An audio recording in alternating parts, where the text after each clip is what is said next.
ನಾಳೆ ಸಿದ್ದರಾಮಯ್ಯನವರು ದಾಖಲೆಯ ಬಜೆಟ್ ಮಂಡನೆಯನ್ನ ಮಾಡಲಿದ್ದಾರೆ.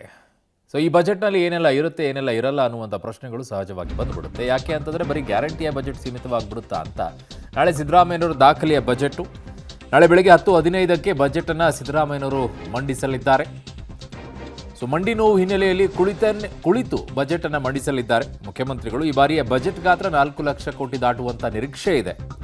ಇದರಲ್ಲಿ 50ರಿಂದ 60 ಸಾವಿರ ಕೋಟಿ ಗ್ಯಾರಂಟಿಗೆ ಸೀಮಿತ. ಗ್ಯಾರಂಟಿಗಷ್ಟೇ ಜನಪ್ರಿಯ. ಇನ್ಮೇಲೆ ಅಭಿವೃದ್ಧಿ ಪರ ಬಜೆಟ್ ಏನಾದರೂ ಆಗುತ್ತಾ?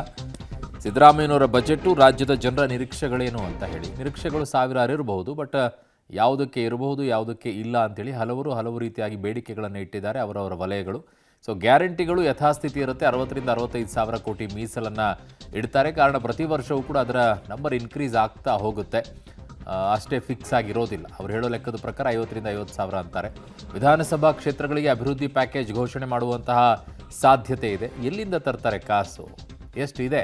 ಶಾಸಕರ ಪ್ರದೇಶಾಭಿವೃದ್ಧಿ ನಿಧಿಯನ್ನು ಹೆಚ್ಚಳ ಮಾಡುವಂಥ ನಿರೀಕ್ಷೆ ಇದೆ. ಬೆಂಗಳೂರು ಅಭಿವೃದ್ಧಿಗಾಗಿ ವಿಶೇಷ ಅನುದಾನವನ್ನು ಘೋಷಣೆ ಮಾಡುವಂಥ ಸಾಧ್ಯತೆ ಇದೆ. ಕಾರಣ ಇದಕ್ಕೆ ಅನೇಕ ಟೀಕೆಗಳು ಬರ್ತಾ ಇದೆ, ಹಾಗಾಗಿ ಅದನ್ನು ಕೊಡಬಹುದು ಅಂತ. ರಾಜಸ್ವ ಸಂಗ್ರಹ ಹೆಚ್ಚಳಕ್ಕಾಗಿ ಪೆಟ್ರೋಲ್, ಡೀಸೆಲ್ ಸೆಸ್ ಸೇರಿ ಕೆಲ ತೆರಿಗೆ ಪರಿಷ್ಕರಣೆಯನ್ನು ಮಾಡುವಂತಹ ಸಾಧ್ಯತೆ ಕೂಡ ಇದೆ. ಸೊ ಅಬಕಾರಿ ವಲಯದಲ್ಲಿ ಹೆಚ್ಚಿನ ಸುಂಕ ವಸೂಲಿಗೆ ಹಿಂದೆ ಇಟ್ಟು ಸಾಧ್ಯತೆ ಇದೆ. ಈಗಾಗಲೇ ಅದನ್ನು ಒಂದು ಹಂತಕ್ಕೆ ಮುಟ್ಟಾಗಿದೆ.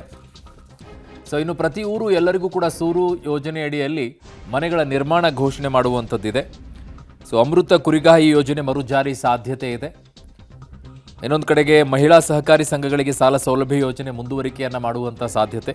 ಆಶಾ ಅಂಗನವಾಡಿ ಕಾರ್ಯಕರ್ತರ ವೇತನ ಹೆಚ್ಚಳ ಸಾಧ್ಯತೆ ಇದೆ. ಕಾರಣ ಅವರು ಮೊನ್ನೆ ಪ್ರತಿಭಟನೆ ಮಾಡಿದಾಗ ಅವರಿಗೆ ಭರವಸೆಯನ್ನು ಕೊಟ್ಟಿದೆ ಸರ್ಕಾರ. ಸಾಮಾಜಿಕ ಭದ್ರತೆ ಯೋಜನೆ, ವಿಧವಾ ವೇತನ ಮತ್ತು ವೃದ್ಧಾಪ್ಯ ವೇತನ ಹೆಚ್ಚಳ ಬರ್ತಾನೆ ಇಲ್ವಲ್ಲ, ಘೋಷಣೆ ಮಾಡಿ ಏನು ಪ್ರಯೋಜನ? ಶಾಲಾ ಹಂತದಲ್ಲಿ ಸ್ಕಿಲ್ ತರಬೇತಿಯನ್ನು ನೀಡಲು ಹೊಸ ಕಾರ್ಯಕ್ರಮ ಘೋಷಣೆ ಸಾಧ್ಯತೆ ಇದೆ. ಕಾಸಿದ್ರೆ ತಾನೆ, ಬರೀ ಘೋಷಣೆ ಮಾಡ್ಕೊಂಡು ಕೂತ್ಕೊಂಡ್ರೆ ಏನು ಪ್ರಯೋಜನ? ನಾಳೆ ಹಾಗೆ ಆಗ್ಬೋದು, ಬರೀ ಘೋಷಣೆಗೆ ಸೀಮಿತ ಆಗುತ್ತೆ.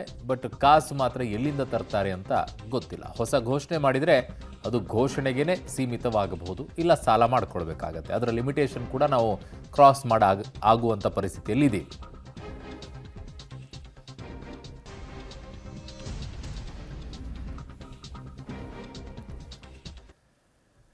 ಸೊ ಇರುವಂಥದ್ದು ಈಗಾಗಲೇ ಭರವಸೆಯನ್ನು ಕೊಟ್ಟಿರೋದು ಕಾಂಗ್ರೆಸ್ಸು. ಪೆನ್ಷನ್ ವಿಚಾರದಲ್ಲೂ ಭರವಸೆಯನ್ನು ಕೊಟ್ಟಿದ್ದಾರೆ. ಅಂಗನವಾಡಿ ಮತ್ತು ಇವರು ಎಲ್ಲರಿಗೂ ಕೂಡ ಸಂಬಳವನ್ನು ಹೆಚ್ಚಳ ಮಾಡ್ತೀವಿ ಅಂತ ಹೇಳಿದರೆ ಅನೇಕರು ಅನೇಕ ಬೇಡಿಕೆಗಳನ್ನು ಇಟ್ಟಿದ್ದಾರೆ. ಹೊಸ ಘೋಷಣೆ ಏನೇನಾದರೂ ಮಾಡಿದರೆ ಅದು ಬರೀ ಘೋಷಣೆಗೆ ಸೀಮಿತವಾಗೋದ್ರಲ್ಲಿ ಯಾವ ಅನುಮಾನವೂ ಇಲ್ಲ.